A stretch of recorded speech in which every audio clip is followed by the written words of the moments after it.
Brought to you bye रजनीगंधा। यूं ही नहीं मैं बन जाता हूं। कुदरत के कोने कोने से खूबियां खोज लाता हूं। गुणवत्ता की गहराइयों का गोताखोर हूं मैं। पर उम्दापन की नई ऊंचाइयों को छूना चाहता हूं मैं। यूं ही नहीं मैं रजनीगंधा बन जाता हूं। इस पुस्तक को आपने जिन लोगों को समर्पित किया है उनमें पो जो है वह एक महत्वपूर्ण बिंदु है, क्योंकि उनके सवालों से आप लगातार जूझते रहे हो। जी। तो उनके बारे में बताइए कि आपने हालांकि बच्चों को समर्पित किया और प्रार्थना की है, उनके संरक्षण की बात कही है, उनकी सेवा की बात कही है, दुनिया भर के जितने भी बच्चे हैं जी। लेकिन पो को साथ साथ आपने समर्पित किया, अपने एक दोस्त को भी समर्पित किया है। तो पो की क्या भूमिका है और वो किस तरह के सवाल उठाकर आपको उलझन में डालते हैं और उनका भविष्य क्या, वो अभी से कुछ समाज सेवा की तरफ उन्मुख हैं, क्या कर रहे हैं? नहीं, मेरा बेटा बहुत छोटा है।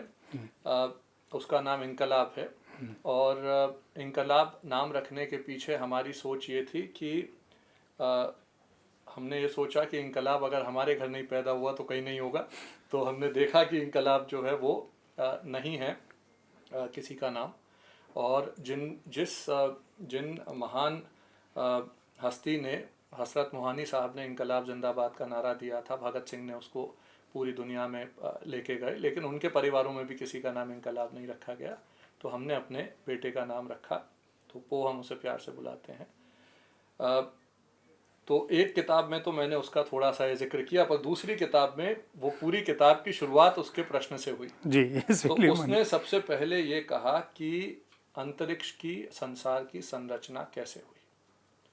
और मैं जब उसको समझाने लगा, बातचीत करने लगा, तो मैंने बात की शुरुआत में हमारे ऋग्वेद में जो नास्तीय सूक्त है, जिसमें कहा गया कि इससे पहले सत नहीं था, सत भी नहीं, आकाश भी नहीं था, अंधकार भी नहीं था, तो मैंने वहाँ से शुरू की। फिर मैंने सोचा कि इससे प्यार इसको, तो वो और सवाल पूछता रहा उसको लेके। तो मैंने सोचा कि ईश्वर का विचार क्या रहा होगा।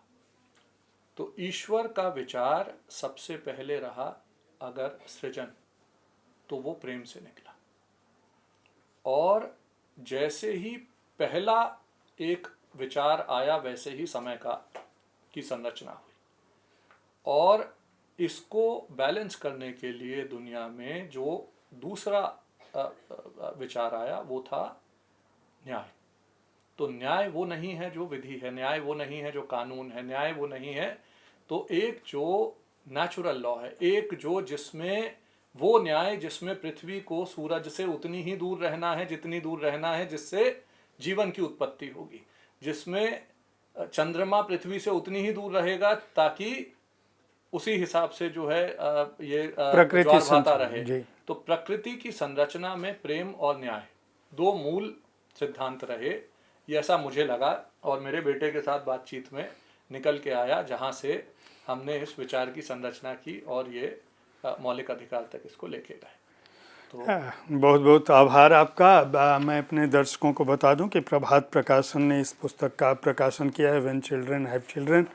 300 रुपये की मूल्य की पुस्तक है। और अगर आप विद्यालय के छात्र हैं, कॉलेज के, अगर आप समाज सेवा से जुड़े हैं, अगर आप पंचायतों से जुड़े हैं, अगर आप सरकारी व्यवस्था में हैं, अगर आप समाज के जागरूक नागरिक हैं, तो इस पुस्तक को खरीद कर पढ़ सकते हैं। अंग्रेज़ी अगर समझ में आती है तो बहुत ही सहज, मतलब अंग्रेज़ी में भी ऐसी अंग्रेज़ी नहीं है जो आपके सिर के ऊपर से जाए। अगर आप रोमन लिपि पढ़ते हैं तो ये समझ सकेंगे इस पुस्तक को। कानून के छात्र हैं तो निश्चित रूप से इस पुस्तक को खरीदें, पढ़ें, जानें। समाज सेवा से जुड़े हैं, सामाजिक संगठनों से जुड़े हैं, तो भी यह पुस्तक आपके काम की हो सकती है। Just rights, why justice should be a fundamental right, यह पुस्तक भी प्रभात प्रकाशन से प्रकाशित हुई है। पहली पुस्तक का मूल्य 300, दूसरी का 250 रुपये है। और हिंदी में यह पुस्तक पहली तो आ रही है, 1 महीने के अंदर आ रही है। तो मैं उम्मीद करता हूँ, बहुत सारी शुभकामनाएं दूंगा। और अपना इतना सारा वक्त देने के लिए धन्यवाद। बहुत धन्यवाद।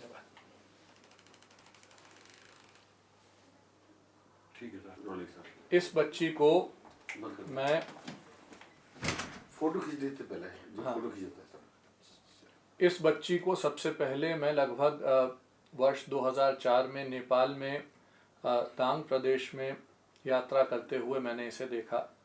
शाम का वक्त था, सूर्य की किरणें इस पे एक अलौकिक प्रकाश डाल रही थीं और मैंने गाड़ी रोकी और इसकी कुछ तस्वीरें खींची और अपने काम से आगे चला गया। कई वर्ष के पश्चात वहाँ शिक्षा के मौलिक अधिकार की मांग करते हुए जब हम लोग एक आंदोलन कर रहे थे, वहाँ पे एक यात्रा निकाल रहे थे, तो मैंने कुछ स्कूल जाते हुए बच्चों को देखा और उनकी कई तस्वीरें ऐसे ही खींच ली क्योंकि वो खेल रहे थे और उसमें पार्टिसिपेट कर रहे थे।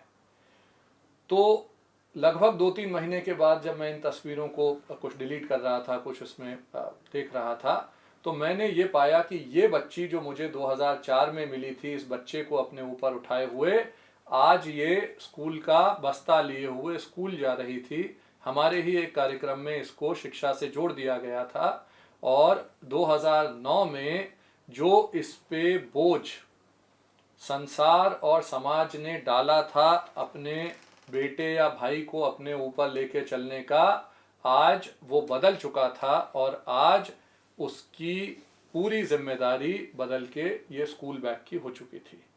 तो जो बात मुझे उस वक्त लगी वही मुझे आज भी लगती है कि ये बच्चा इस बिटिया की जिम्मेदारी था, ये स्कूल बैग हम सबकी जिम्मेदारी है। भुवन जी, आपके बारे में एक बड़ी रोचक जानकारी मेरे पास है कि आप बहुत सारी क्रांतिकारी कविताएं या प्रेरक कविताएं या वीर रस की कविताएं या दूसरी तरह की साहित्यिक कविताओं से भी बहुत अच्छी तरह से जुड़े हैं।